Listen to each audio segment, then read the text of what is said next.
And we're going to start by hearing of our top 21. We're going to hear numbers 21 through 16. So, Jason, whenever you're ready, go ahead and hit us with those ranks. All right. I'm going to do my best to describe these moments so that hopefully everyone gets them. But here we go, starting with numero 21. Sabrina Ionescu starts off the season with a clutch game winner and also a triple-double. Number 20, the WNBA first round draft, or the WNBA draft first round, and all of the unexpected chaos that was. Number 19, Quigley once again reigns in the three-point competition. Number 18, Jewel Lloyd catch and shoot in the, I believe, double overtime buzzer beater over Dallas in the regular season.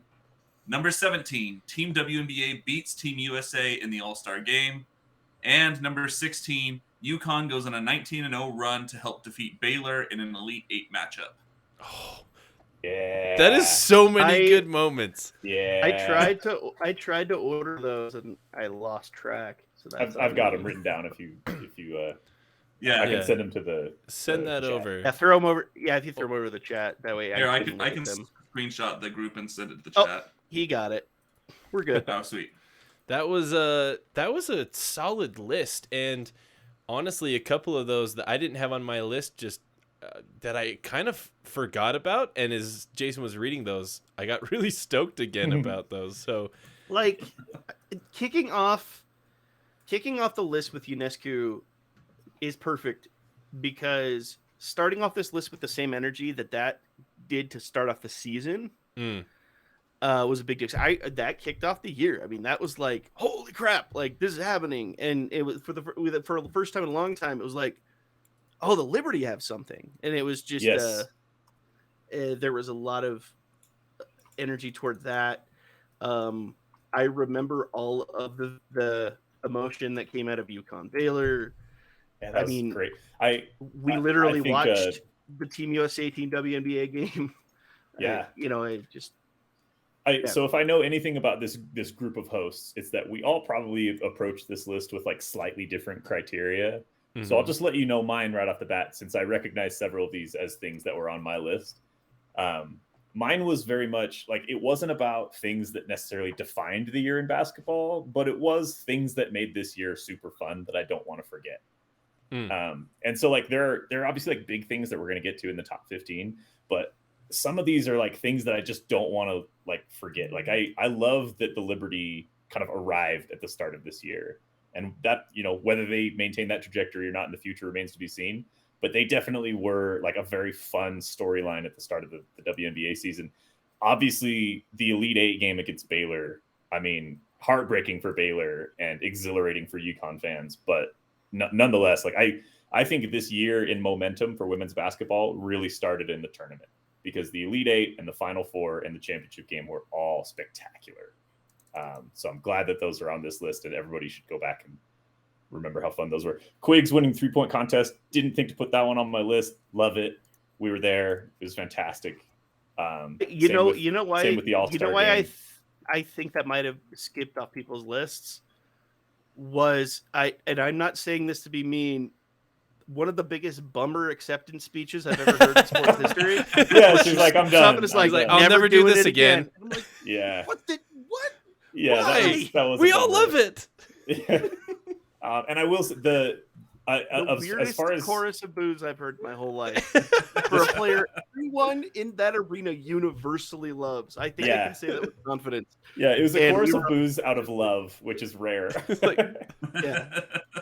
And I will say that of the clutch moments of the year, there's a bunch of clutch shots that I'm sure we're going to get to in the honorable mentions that didn't like define the year, but every bit of the Dallas-Seattle 3-game regular series was fantastic. And the buzzer beater from Jewel Lloyd was a true 2 seconds left catch and shoot from the inbounds pass thing of beauty. It's super fun. I hope the in best future way seasons I remember how good that series was. I remember going back and watching that play, and legitimately it's so impressive, because if she doesn't catch the ball, how she catches it, the shot doesn't go off. That's how it's also one of the best it's one of the best was. calls of the year broadcast wise. Like if you guys remember, just Lloyd, like it's fantastic. I love that play. good one worth remembering. But I understand why there's like 15 more momentous things that happened. And we've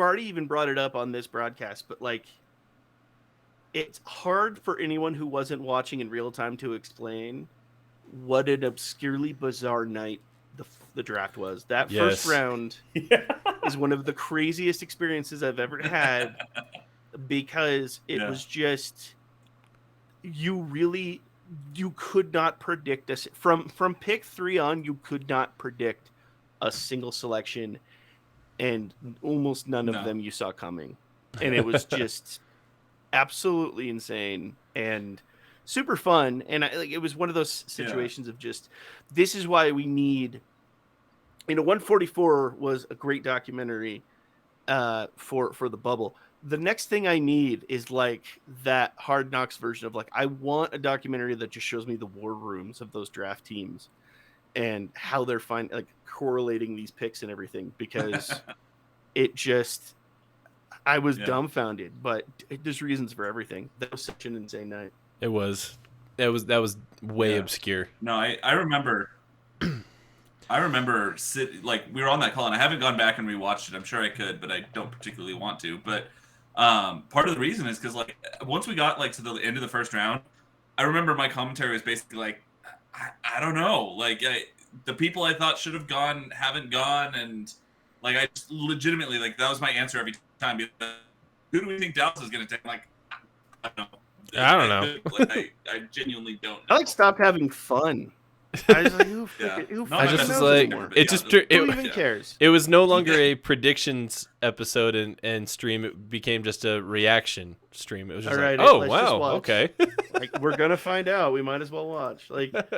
No, but it was insane, and I think we may be primed for a very similar experience in this next draft. And I'm already stoked. Yeah. I think which will be streamed live at Twitch. I think the UConn over Baylor. Sorry, I forgot about that individual game. I'm glad someone put that on their list, because that was a huge game that just everybody was talking about. And I don't think that's going to be the last that we hear about the NCAA tournament from this last March and April.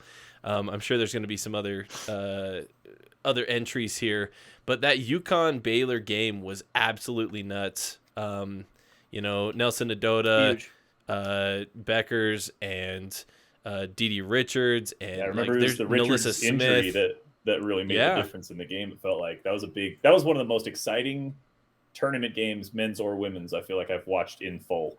Yeah, it was start to finish. You knew it was going to be great. It was absolutely wild. Yeah. So that's a solid start to the list, Jason. Good work.